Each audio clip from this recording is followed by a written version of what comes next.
आकाशवाणी लखनऊ से प्रादेशिक समाचार।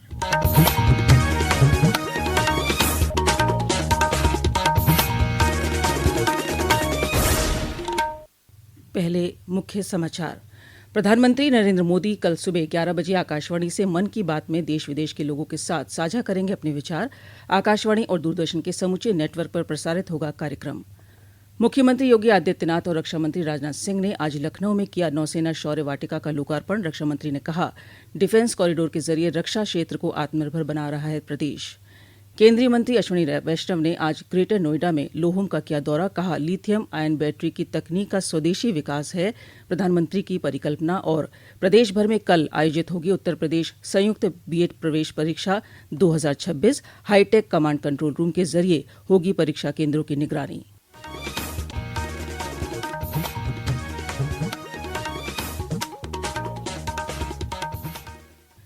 नमस्कार। प्रदेश के समाचारों के साथ मैं मुक्ता शर्मा। समाचार विस्तार से। प्रधानमंत्री नरेंद्र मोदी कल सुबह 11 बजे आकाशवाणी से मन की बात कार्यक्रम में देश विदेश के लोगों के साथ अपने विचार साझा करेंगे। ये इस मासिक रेडियो कार्यक्रम की 134वीं कड़ी होगी। आकाशवाणी और दूरदर्शन के समस्त नेटवर्क, आकाशवाणी समाचार की वेबसाइट और news on AIR mobile app पर यह कार्यक्रम सीधे प्रसारित होगा। हिंदी प्रसारण के तुरंत बाद आकाशवाणी क्षेत्रीय भाषाओं में कार्यक्रम प्रसारित करेगा। मुख्यमंत्री योगी आदित्यनाथ और केंद्रीय रक्षा मंत्री राजनाथ सिंह ने आज लखनऊ के सीजी सिटी में 9 करोड़ रुपए की लागत से 2 एकड़ से अधिक क्षेत्र में निर्मित नौसेना शौर्य वाटिका का लोकार्पण किया। लोकार्पण समारोह को संबोधित करते हुए रक्षा मंत्री ने कहा कि लखनऊ राष्ट्रभक्ति और सैन्य गौरव का प्रतीक बन रहा है। श्री सिंह ने कहा कि नौसेना शौर्य वाटिका केवल बनावट का नमूना भर नहीं है, यह सबको सेनाओं के संघर्ष और योगदान को स्मरण कराएगी। रक्षा मंत्री ने कहा कि भारत का रक्षा क्षेत्र आत्मनिर्भर होने की ओर तेजी से बढ़ रहा है। इसमें उत्तर प्रदेश के डिफेंस कॉरिडोर की अहम भूमिका है। हमने यहाँ पर लखनऊ में डीआरडीओ की प्रयोगशालाएं भी प्रारंभ की हैं। डिफेंस कॉरिडोर के माध्यम से उत्तर प्रदेश भारत के रक्षा क्षेत्र को आत्मनिर्भर बना रहा है और यहाँ लखनऊ में ब्रह्मोस का भी निर्माण हो रहा है और भी कई तरह से उत्तर प्रदेश डिफेंस मैन्युफैक्चरिंग को मजबूत कर रहा है। इसके लिए भी मैं उत्तर प्रदेश के मुख्यमंत्री श्री योगी आदित्यनाथ जी को बहुत ही बधाई देता हूँ। इस अवसर पर मुख्यमंत्री योगी आदित्यनाथ ने कहा कि भारतीय सैनिकों की वजह से 140 करोड़ भारतवासी चैन की नींद सोते हैं। उन्होंने कहा कि सुरक्षा के बेहतर माहौल में ही जन कल्याण एवं विकास योजनाएं प्रभावी ढंग से आगे बढ़ सकती हैं। उन्होंने कहा कि प्रधानमंत्री नरेंद्र मोदी के पंच प्रण के संकल्प से जुड़कर विकसित भारत की संकल्पना साकार हो सकती है। देश के यशस्वी प्रधानमंत्री जी ने देशवासियों के सामने विकसित भारत की जिस संकल्पना को हमारे सामने रखा है, उसमें उन्होंने हर भारतवासी से कहा कि विकसित भारत के लिए हर नागरिक को पंच प्रण के साथ जुड़ना पड़ेगा। वे जो पंच प्रण है उनमें से जो सबसे महत्वपूर्ण है, अपनी सेना के प्रति और यूनिफॉर्म धारी फोर्स के प्रति सम्मान का भाव हमारे मन में हो। भारतीय नौसेना और उत्तर प्रदेश पर्यटन विभाग के संयुक्त तत्वावधान में विकसित ये परियोजना अत्याधुनिक ओपन एयर म्यूजियम एवं इंटरप्रिटेशन सेंटर के रूप में तैयार की गई है। नौसेना शौर्य वाटिका में भारतीय नौसेना से सेवानिवृत्त युद्धपोत INS गोमती को स्थापित किया गया है। प्रधानमंत्री नरेंद्र मोदी के नेतृत्व में केंद्र की एनडीए सरकार के 12 वर्ष पूर्ण होने के अवसर पर उत्तर प्रदेश में 5 जून से 21 जून तक विकास, सेवा, सुशासन और जन कल्याण की उपलब्धियों को समर्पित व्यापक जनसंपर्क अभियान चलाया जाएगा। मुख्यमंत्री योगी आदित्यनाथ ने कल बैठक कर अभियान की तैयारियों की समीक्षा की और आवश्यक दिशा निर्देश दिए। एक रिपोर्ट।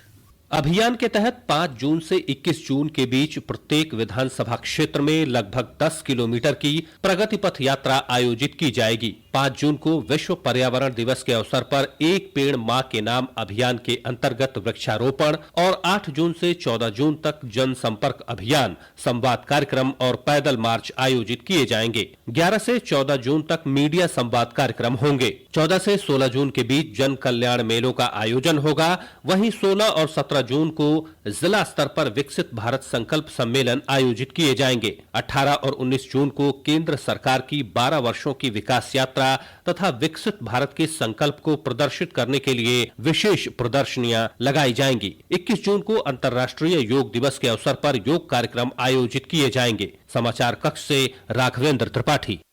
केंद्रीय इलेक्ट्रॉनिक्स और सूचना प्रौद्योगिकी मंत्री अश्विनी वैष्णव ने आज ग्रेटर नोएडा के सूरजपुर स्थित लोहम का दौरा किया। यह उद्यम लिथियम आयन बैटरी, महत्वपूर्ण खनिजों और उन्नत सामग्रियों का उत्पादन करता है। संवाददाताओं से बातचीत में श्री वैष्णव ने कहा कि लिथियम बैटरी और स्थायी चुंबक कई आधुनिक तकनीकों में महत्वपूर्ण भूमिका निभाते हैं। प्रधानमंत्री नरेंद्र मोदी की परिकल्पना है कि उनका निर्माण भारत में ही किया जाए और इनकी तकनीक का विकास स्वदेशी स्तर पर हो। उन्होंने कहा कि इसी परिकल्पना के अनुरूप लोहम नामक एक युवा स्टार्टअप ने सफलतापूर्वक एक जटिल तकनीक विकसित की है।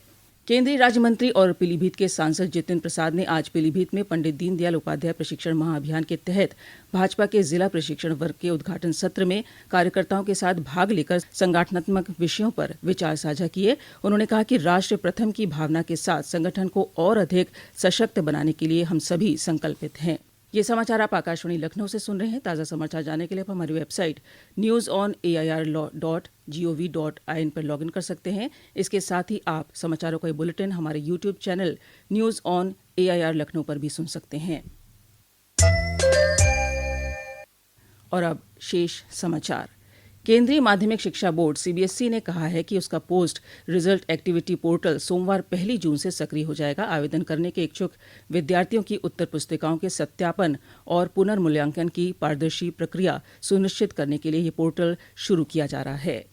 प्रदेश भर में कल उत्तर प्रदेश संयुक्त B.Ed प्रवेश परीक्षा 2026 आयोजित होगी। बुंदेलखंड विश्वविद्यालय झांसी को परीक्षा की जिम्मेदारी सौंपी गई है। परीक्षा के लिए 72 जनपदों में स्थापित 1011 परीक्षा केंद्रों पर कुल 4,44,958 अभ्यर्थी परीक्षा देंगे। निगरानी के लिए एक हाईटेक कमांड कंट्रोल रूम बनाया गया है। परीक्षा को लेकर प्रशासन ने कड़े सुरक्षा इंतजाम किए हैं। परीक्षा केंद्रों की CCTV से निगरानी की जाएगी। परीक्षा 2 पालियों में संपन्न होगी। इसी क्रम में अमरोहा की अपर जिलाधिकारी गरिमा सिंह ने बताया कि B.Ed प्रवेश परीक्षा जनपद में 6 परीक्षा केंद्रों पर संपादित होगी। जिले में B.Ed प्रवेश परीक्षा के लिए लगभग सभी सेंटर्स तय हो चुके हैं। उस पर सेक्टर मजिस्ट्रेट, स्टैटिक मजिस्ट्रेट और परीक्षा के पेपर्स के संबंध में सभी चीजें लगभग तैयार कर ली गई हैं। जिले में जितने भी सेंटर्स हैं, बच्चों को वहां पे पर्याप्त सुविधा भी मिल पाए, इसके लिए पर्याप्त व्यवस्था की गई है। क्लॉक रूम की भी व्यवस्था कर ली गई है। Uttar Pradesh power corporation limited ने जून महीने में बिजली बिल पर 10% का अतिरिक्त fuel and power purchase adjustment surcharge लागू करने का निर्णय किया है। अगले महीने उपभोक्ताओं को अपने बिजली बिल में 10% अधिक भुगतान करना होगा। अयोध्या स्थित डोगरा रेजिमेंटल सेंटर में आज अग्निवीर योजना के तहत 7वें बैच के 835 अग्निवीर जवानों ने सफलतापूर्वक अपना सैन्य प्रशिक्षण पूरा कर लिया। डोगरा रेजिमेंटल सेंटर के कमांडेंट ब्रिगेडियर जितेंद्र शर्मा ने बताया कि सभी जवान सेना में विभिन्न मोर्चों पर तैनात कर दिए जाएंगे।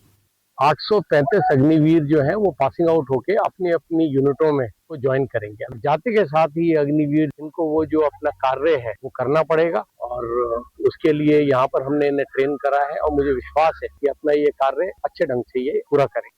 आज हिंदी पत्रकारिता दिवस है। वर्ष 1826 में आज के दिन ही हिंदी भाषा का पहला समाचार पत्र उदंत मार्तंड प्रकाशित हुआ था। एक रिपोर्ट। उदंत मार्तंड समाचार पत्र के संपादक और संस्थापक पंडित जुगल किशोर शुक्ल थे। उदंत मार्तंड से शुरू हुआ सफर आगे चलकर स्वतंत्रता आंदोलन का सबसे बड़ा औजार बना। स्वतंत्रता संग्राम के दौरान हिंदी समाचार पत्रों और पत्रिकाओं ने जनमानस के भीतर स्वाधीनता का भाव जागृत करने में महत्वपूर्ण भूमिका निभाई। समाचार पत्रों से शुरू हुआ ये सफर आज रेडियो, टेलीविजन, डिजिटल मीडिया और सोशल मीडिया तक पहुँच चुका है। हालांकि इस बदलाव के साथ पत्रकारिता की जिम्मेदारियां भी बड़ी हैं। हिंदी पत्रकारिता दिवस अवसर है उन पत्रकारों और संपादकों को याद करने का जिन्होंने अपने लेखन और साहस से समाज को नई दिशा दी। प्रदेश के कई जिलों में बारिश के बाद तापमान में गिरावट आने से लोगों को राहत मिली है। मौसम विभाग ने अगले 2 दिनों तक प्रदेश के अधिकांश हिस्सों में गरज चमक के साथ वर्षा का अनुमान जताया है, जबकि कई जगहों पर तेज हवा के साथ बिजली कड़कने की भी आशंका जताई गई है। और अब अंत में मुख्य समाचार एक बार फिर। प्रधानमंत्री नरेंद्र मोदी कल सुबह 11 बजे आकाशवाणी से मन की बात में देश विदेश के लोगों के साथ साझा करेंगे अपने विचार। आकाशवाणी और दूरदर्शन के समूचे नेटवर्क पर प्रसारित होगा कार्यक्रम। मुख्यमंत्री योगी आदित्यनाथ और रक्षा मंत्री राजनाथ सिंह ने आज लखनऊ में किया नौसेना शौर्य वाटिका का लोकार्पण। रक्षा मंत्री ने कहा, डिफेंस कॉरिडोर के जरिए रक्षा क्षेत्र को आत्मनिर्भर बना रहा है प्रदेश।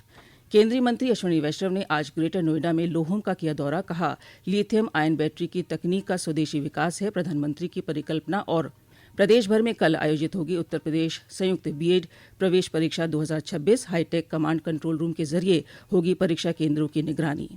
इसी के साथ प्रादेशिक समाचारों का ये बुलेटिन समाप्त हुआ। अगला बुलेटिन रात 8 बजे FM पर प्रसारित होगा। नमस्कार।